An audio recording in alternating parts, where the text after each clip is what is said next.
हमारी कहानी आरंभ होती है अरबों साल पहले। कल्पना करो, गैस और डस्ट का एक विशाल बादल, एक नेब्यूला ब्रह्मांड में घूम रहा है। ये नेब्यूला हमारे सौर मंडल का जन्मभूमि ब्रह्मांड में बिखरे अनेक अन्य नेब्यूला से भिन्न नहीं था। ग्रेविटी, ब्रह्मांड का निर्माता, धीरे धीरे इस बादल को एक साथ खींच रहा था। जैसे जैसे बादल सिकुड़ता गया, वह तेज और तेज घूमता गया। केंद्र, जहां अधिकतर मैस इकट्ठा हुआ था, वह घनत्व और गर्म होता गया। लाखों सालों में इस सिकुड़ते हुए बादल का केंद्र एक महत्वपूर्ण टेम्परेचर तक पहुंच गया। इस अत्यधिक गर्मी में हाइड्रोजन एटम्स का फ्यूजन शुरू हो गया, जिससे अधिक मात्रा में एनर्जी निकली। हमारा सूर्य, एक तेजस्वी तारा, का जन्म हुआ। सूर्य के जन्म ने हमारे सौर मंडल के इतिहास में एक महत्वपूर्ण मोमेंट को चिह्नित किया। इसका शक्तिशाली ग्रेविटी शेष गैस और डस्ट की डेस्टिनी को आकार देगा। पृथ्वी और हमारे प्लैनेटरी नेबर्स के निर्माण के लिए मंच सेट करेगा।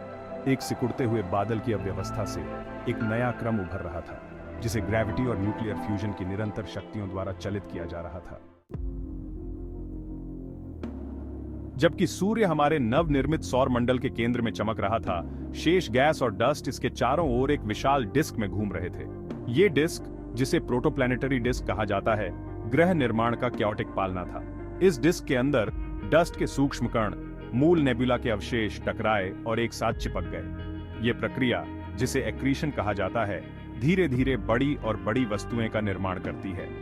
समय के साथ ये डस्ट के दाने कंकरों में बदल गए, फिर बोल्डर्स में और अंत में किलोमीटर साइज्ड ऑब्जेक्ट्स में, जिसे प्लैनेटेसिमल्स कहा जाता है। प्राचीन सौरमंडल एक कॉस्मिक शूटिंग गैलरी था, जिसमें अनंत प्लैनेटेसिमल स्पेस में घूम रहे थे, जिसे ग्रेविटी की खिंचाई ने एक साथ खींचा। टक्कर आम थी और हर इम्पैक्ट ने इन प्लैनेटरी बिल्डिंग ब्लॉक्स के विकास में योगदान दिया। जैसे जैसे प्लैनेटेसिमल्स बड़े होते गए, उनका ग्रेविटेशनल पुल बढ़ता गया, आसपास के डिस्क से और भी अधिक मटेरियल को आकर्षित करता गया। सबसे बड़े प्लैनेटेसिमल्स, जो ग्रह बनने के लिए डेस्टिन्ड थे, अपने आसपास के पर डोमिनेंट प्रभाव डालते थे, डिस्क के थ्रू पाथ्स क्लियर करते थे और अपने वेक में छोटे ऑब्जेक्ट्स को स्वीप करते थे। पृथ्वी के निर्माण के लिए मंच तैयार था। प्राचीन सौर मंडल के क्योटिक डांस में एक विशेष प्लैनेटेसिमल, जो हमारे घर बनने के लिए डेस्टिन्ड था, प्रोटोप्लैनेटरी डिस्क के अपने क्षेत्र पर डोमिनेट करना शुरू कर दिया।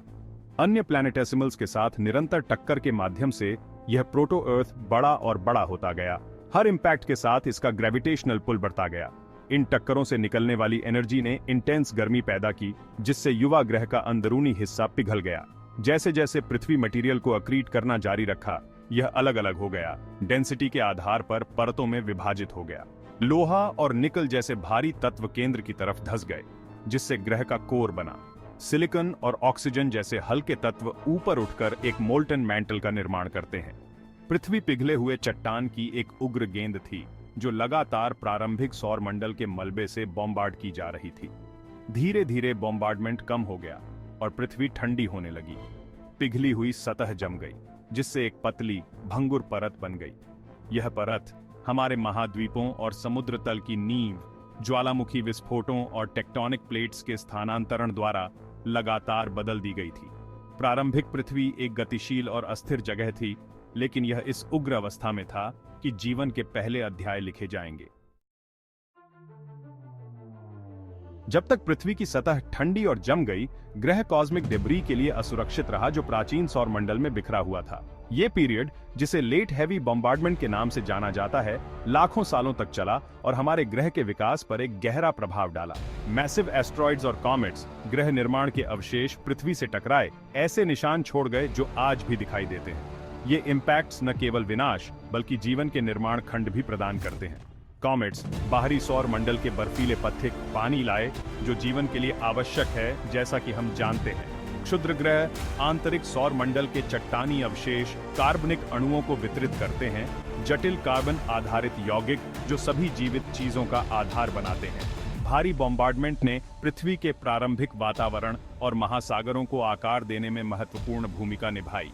ज्वालामुखी विस्फोट इम्पैक्ट्स द्वारा ट्रिगर ग्रह के आंतरिक भाग से गैसों को छोड़ते हैं, जबकि धूमकेतु इम्पैक्ट्स भारी मात्रा में पानी पहुंचाते हैं। यह अराजक अवधि विनाशकारी होते हुए भी हमारे ग्रह पर जीवन के उद्भव के लिए मंच तैयार करती है।